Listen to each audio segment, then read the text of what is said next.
നിങ്ങൾ കേട്ടത് ശരി തന്നെയാണ്, കാർ കള്ളം കൊണ്ടുപോയി. പക്ഷേ കള്ളന് മൊത്തം കൊണ്ടുപോകാൻ പറ്റിയില്ല. ഏതാണ്ട് ഈ പരുവത്തിലാണ് കള്ളൻ കാർ വിട്ടിട്ട് പോയത്. ഫ്രണ്ട് ബമ്പർ ഫുള്ള് കൊണ്ടുപോയിട്ടുണ്ട്. നമുക്ക് ലെഫ്റ്റ് സൈഡ് ഹെഡ്ലൈറ്റ് അത് കൊണ്ടുപോയിട്ടുണ്ട്. പിന്നെ ഈ ഹെഡ്ലൈറ്റിൻ്റെ നട്ട്സ് അവൻ അഴിക്കാനായിട്ട് ട്രൈ ചെയ്തു, മൊത്തം കൊണ്ടുപോകാൻ പറ്റിയില്ല, എന്തോ ഭാഗ്യം. അപ്പോൾ നമുക്ക് വേണ്ടതെന്ന് പറഞ്ഞാൽ ക്രാഷ് ഗാർഡ് പൊട്ടിയിട്ടുണ്ട്, അത് റീപ്ലേസ് ചെയ്യണം. അപ്പോൾ headlight, front bumper, crash guard, പിന്നെ 2-3 നട്ട്സ്. എനിക്കറിയില്ല ഓഡിക്ക് ഇനി ഹെഡ്ലൈറ്റ് 2 പെയറായിട്ടാണ് കിട്ടുന്നതെന്ന് നോക്കേണ്ടി വരും. നോക്കാം. ഇപ്പോൾ സ്ക്രീനിൽ കാണുന്നതാണ് ലെഫ്റ്റ് പാസഞ്ചർ ലൈറ്റിൻ്റെ പാർട്ട് നമ്പർ. ആ പാർട്ട് നമ്പർ അടിച്ച് കഴിയുമ്പോഴത്തേക്ക് ഇബേയിൽ നമുക്ക് വരുന്ന എല്ലാ ലിസ്റ്റിങ്ങും വരും. അതിൽ ഏറ്റവും പ്രൈസ് കുറഞ്ഞത് നോക്കി, പ്രൈസ് കുറഞ്ഞതെന്ന് പറയുമ്പോഴത്തേക്കും എന്തെങ്കിലും പ്രശ്നങ്ങളുണ്ടോ എന്ന് നോക്കുക. ഇല്ലാന്നുണ്ടെങ്കിൽ ഏറ്റവും പ്രൈസ് കുറഞ്ഞിട്ടുള്ള ജെന്യുവൻ ആയിട്ടുള്ളത് നമ്മൾ നോക്കി കണ്ടെടുക്കുക. അപ്പോൾ ഇതാണ് എനിക്ക് കണ്ടത്. ഇത് വലിയ കുഴപ്പമില്ലെന്ന് തോന്നുന്നു. അതുപോലെ തന്നെ സെയിം നമ്മുടെ ഫ്രണ്ട് ബമ്പറിൻ്റെ പാർട്ട് നമ്പറോട് അടിച്ചു കഴിഞ്ഞാൽ അതുപോലെ തന്നെ കിട്ടും. അതിൽ നിന്നും നമ്മൾ നോക്കി പറ്റിയൊരെണ്ണം സെലക്ട് ചെയ്തെടുത്തിട്ടുണ്ട്. നമുക്കപ്പോൾ ഒരു സെക്കൻഡ് ഹാൻഡ് ഹെഡ്ലൈറ്റ് കിട്ടിയിട്ടുണ്ട് ഈബേയിൽ നിന്ന്. അപ്പോൾ നമുക്കിത് ഫിറ്റ് ചെയ്യാം. ആദ്യമേ ഇപ്പോൾ നമ്മുടെ ഹെഡ്ലൈറ്റ് ഇതിൻ്റെ കേബിൾ ഇതാണ്, ഇതുമായിട്ട് കണക്ട് ചെയ്യണം.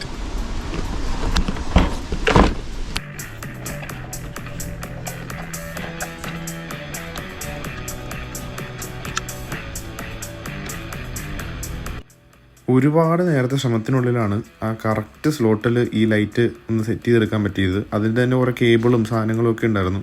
അതൊക്കെ കറക്റ്റ് പ്ലേസിൽ ഇട്ട് ആ സ്ലോട്ടിലിട്ട് ഇനി ബാക്കി സ്ക്രൂസ് എല്ലാം നമ്മൾ കയറ്റണം.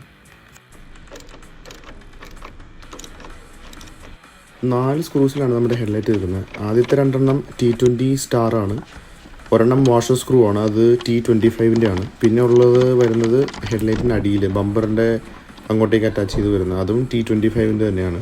അടിയിലേക്കുള്ള സ്ക്രൂവിൻ്റെ പൊസിഷനാണിത്.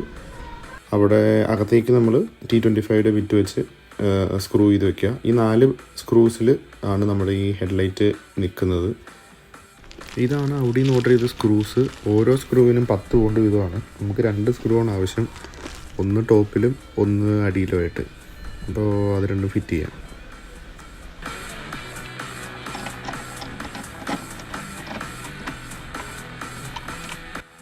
ഫ്രണ്ടിലത്തെ 2 ഹെഡ്ലൈറ്റ് അങ്ങനെ ഫിറ്റ് ചെയ്ത് കഴിഞ്ഞിരിക്കുന്നു. ഇനി ബമ്പർ ഔഡി A3 ബമ്പറാണ് കിട്ടിയത്, സ്ട്രെയിറ്റ് ലൈൻസ് വരുന്നത്. നമുക്ക് S3 ആകുമ്പം സ്ട്രെയിറ്റ് ലൈൻ അല്ല. ഫ്രണ്ട് ബമ്പർ ഫിറ്റ് ചെയ്യാൻ ഒരു 10,000 സ്ക്രൂവിന് വേണ്ടി വരും. ഈബേയിൽ നിന്ന് 62 പൗണ്ടിനൊരു പാക്ക് മേടിച്ചിട്ടുണ്ട്. മേളിൽ ഒരു 5 സ്ക്രൂസോളം വരുന്നുണ്ട്. പിന്നെ ബാക്കി അടിയിലാണ്. അടിയിൽ റേഡിയേറ്ററിൻ്റെ ഭാഗത്തും അണ്ടർ ട്രേയുടെ ഭാഗത്തും ഒക്കെ കുറേ സ്ക്രൂസ് വരുന്നുണ്ട്. പിന്നെ ഈ കേബിൾ എനിക്ക് തോന്നുന്നു സെൻസറിൻ്റെ കേബിളാണെന്ന് തോന്നുന്നു. നമുക്ക് ബമ്പറിൽ ചെക്ക് ചെയ്യാം. അതെ, അത് ഫ്രണ്ടിലേക്കുള്ള നമ്മുടെ മോഷൻ സെൻസർ, പിന്നെ പാർക്കിംഗ് സെൻസർ, അതായത് ഫ്രണ്ടിലേക്കുള്ള ഒബ്സ്ട്രക്ഷൻ സെൻസർ, അതെല്ലാം അതിലേക്കുള്ള പ്ലഗ്സാണിത്.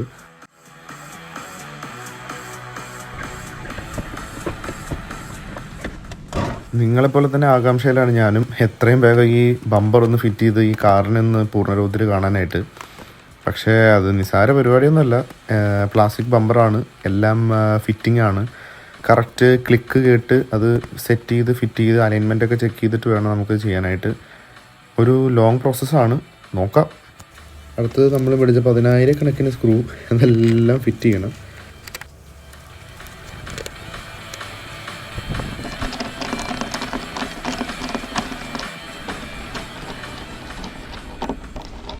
ഇത് അടുത്ത സെറ്റ് ഓഫ് സ്ക്രൂസാണ്. ഇത് നമ്മുടെ ആദ്യമേ ഉപയോഗിച്ച സ്ക്രൂസിനെ വെച്ച് നോക്കുമ്പോൾ വ്യത്യാസമുണ്ട്. ഈ സ്ക്രൂ വരുന്നതെന്ന് പറഞ്ഞാൽ ടയറിൻ്റെ ലൈനറിനകത്താണ്. 2 ഭാഗത്തും ഉണ്ട്, ലെഫ്റ്റ് സൈഡിലും റൈറ്റ് സൈഡിലും ഉണ്ട്. ഈ സ്ക്രൂ ആണ് ഫ്രണ്ട് ബമ്പറിനെ നമ്മുടെ കാറിൻ്റെ ബോഡിയിലേക്ക് ചേർത്ത് നിർത്തുന്നത്. ആ ഒരു സ്ട്രെങ്ത്തും ഇതൊക്കെ നൽകുന്ന സ്ക്രൂസാണ്. അപ്പോൾ എല്ലാ സ്ക്രൂവും നമുക്ക് ഫിറ്റ് ചെയ്യാം.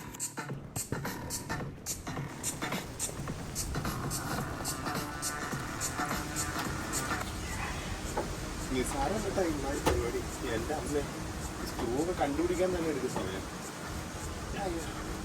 ഇനി കാറിൻ്റെ അടിയിലേക്ക് പോകും.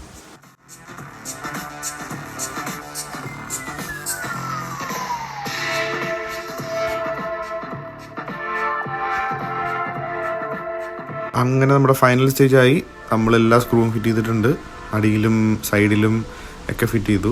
ഈ ഒരു അണ്ടർ സ്കേർട്ട് ഈ ബമ്പറിൽ ഉണ്ടായിരുന്നതാണ്. അതൊരു ഉറപ്പിന് വേണ്ടിയിട്ട് അതും സ്ക്രൂ ചെയ്ത് വെച്ചിട്ടുണ്ട്. നമ്മൾ ആദ്യമേ ഫിറ്റ് ചെയ്തിരുന്ന എല്ലാ സ്ക്രൂവും നമ്മൾ ചെക്ക് ചെയ്തു, എല്ലാം ടൈറ്റ് ചെയ്തിട്ടുണ്ട്. ഹെഡ്ലൈറ്റിൻ്റെ അലൈൻമെൻ്റ് ഒക്കെ ചെക്ക് ചെയ്തു, എല്ലാം പക്കയാണ്, ഒരു ഗ്യാപ്പും ഇല്ല. നമ്മൾ എല്ലാം കറക്റ്റ് രീതിയിൽ തന്നെയാണ് ഫിറ്റ് ചെയ്തേക്കുന്നത്.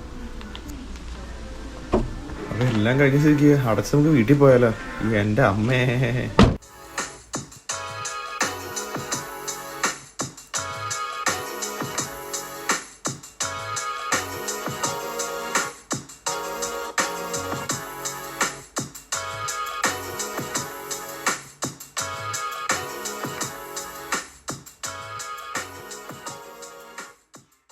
യെസ്, ഈ കാരണം എന്താ പറ്റിയെന്ന് അറിയണ്ടേ?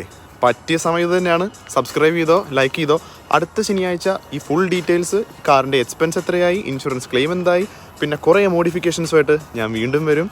താങ്ക്സ് ഫോർ വാച്ചിങ് ബ്രമാക് and this is GS. Thank you, bye. എങ്ങനെയുണ്ട് കാറ്? സൂപ്പറാണോ?